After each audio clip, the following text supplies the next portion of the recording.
Gini. Bismillah, assalamualaikum warahmatullahi wabarakatuh. Waalaikumsalam warahmatullahi wabarakatuh. Salam, Om Swastiastu. Namo Buddhaya. Salam kebajikan. salam sejahtera untuk kita semua. Tabipun. Ya, jadi di sini kami dari kelompok kelas C yang membuat proyek tentang prototype greenhouse. Yang mana latar belakang dari kami membuat ini adalah adanya kesulitan yang biasanya kami temui di desa-desa atau tepatnya di daerah-daerah yang sistem atau pencarian utamanya adalah pertanian seperti itu. Jadi greenhouse ini kami buat untuk mengotomatisasi penyiraman serta memudahkan proses fotosintesis ketika cahaya matahari kurang. Jadi untuk alur secara umumnya adalah ketika sensor soil ini membaca kelembapan itu kurang, maka si pompa itu akan aktif untuk menyiram tanam agar tanahnya lembab. Selanjutnya untuk sensor LDR itu dia akan mendeteksi intensitas cahaya, yang mana ketika intensitas cahaya kurang itu maka lampu LED atau lampu UV ini akan aktif. Ya, selanjutnya akan dijelaskan tentang komponen dan rangkaian hardware-nya. Baik, Komponennya. untuk dari komponen kita ini, teman-teman, di sini kita memakai dua sensor. Ada tiga. Jadi tiga sensor ini adalah pertama soil moisture.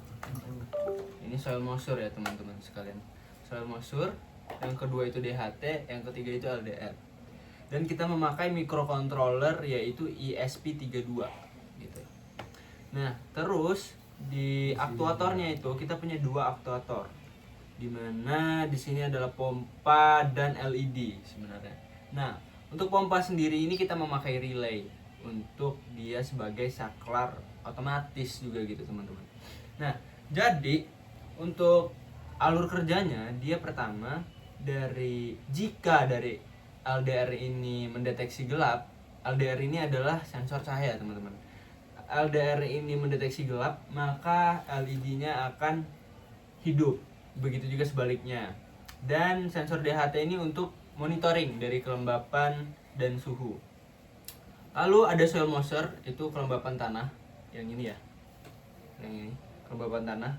Ini digunakan untuk saat jika tanah ini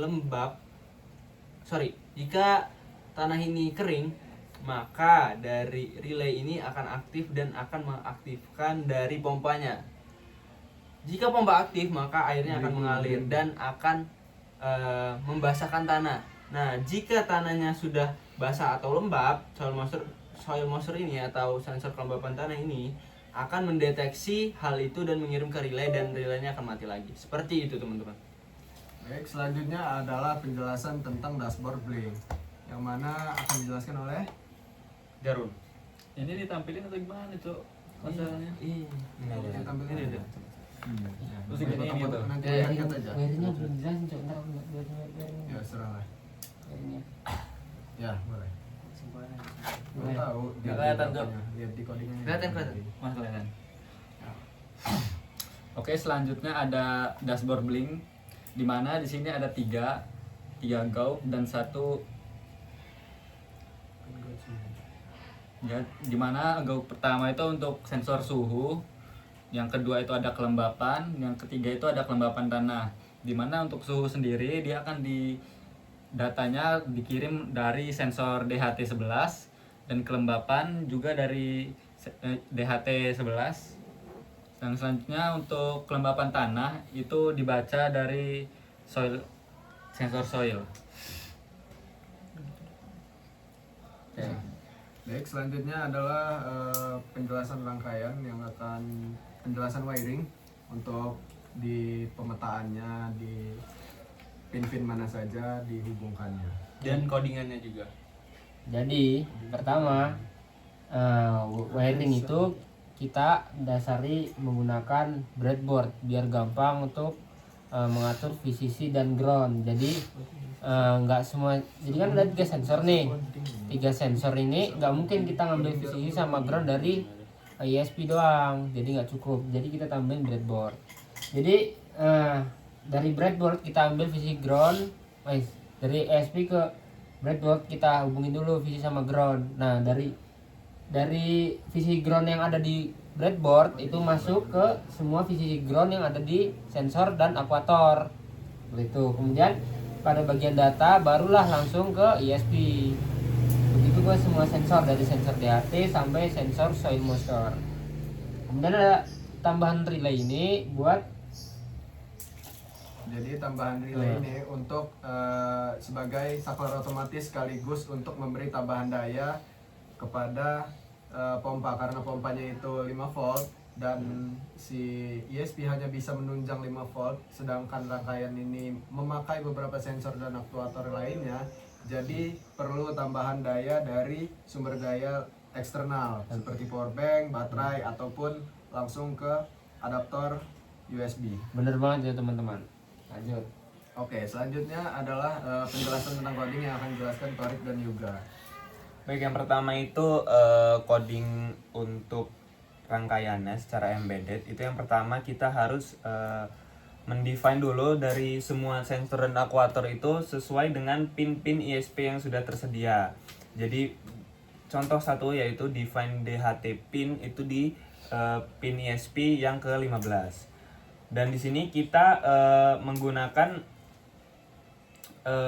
ambang batas untuk soil ini itu kurang lebih 2800, yang mana itu bakal membaca sinyal yang diberikan oleh soil moisture ketika tanah itu kering, semakin kering dan melebihi 2800, maka akan mengaktifkan pompanya begitu. Selanjutnya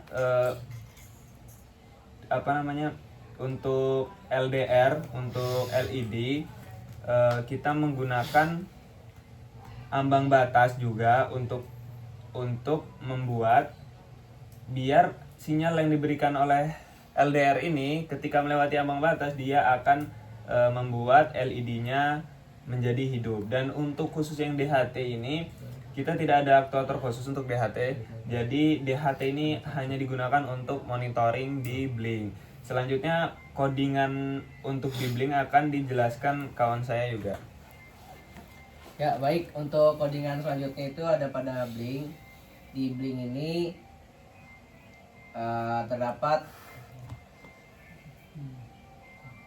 terdapat Blink configuration yang diberisikan tentang Blink out token, di mana Blink out token ini merupakan sebuah token unik yang digunakan pada Arduino IDE yang untuk menyambungkan kepada Blink.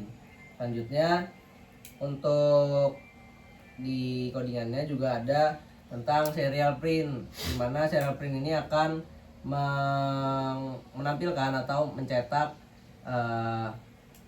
tulisan-tulisan yang berisikan tentang informasi-informasi apa saja yang akan ada di serial monitor, yang berisikan temperatur, terus humidity, terus soil value sama light value.